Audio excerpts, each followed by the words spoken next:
कौमी असम्बली इजलास में वक्फा सवालात के दौरान वुज़रा के ऐवान में न होने पर डिप्टी स्पीकर ने इजहार बरहमी किया।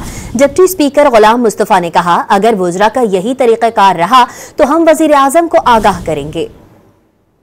की बात है, ये चेयर की ऑब्जर्वेशन है कि इस वक्त ये इजलास एब्रप्टली नहीं बुलाया गया। एक मिनट आपको मैं माइक खोलता हूँ।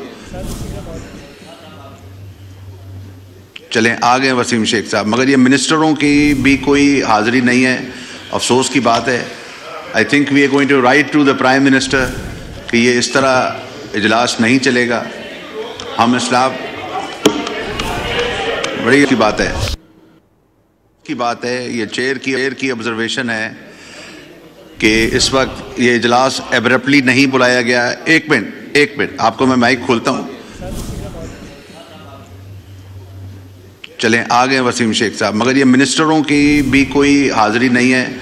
अफसोस की बात है। I think we are going to write to the prime minister कि ये इस तरह इजलास नहीं चलेगा।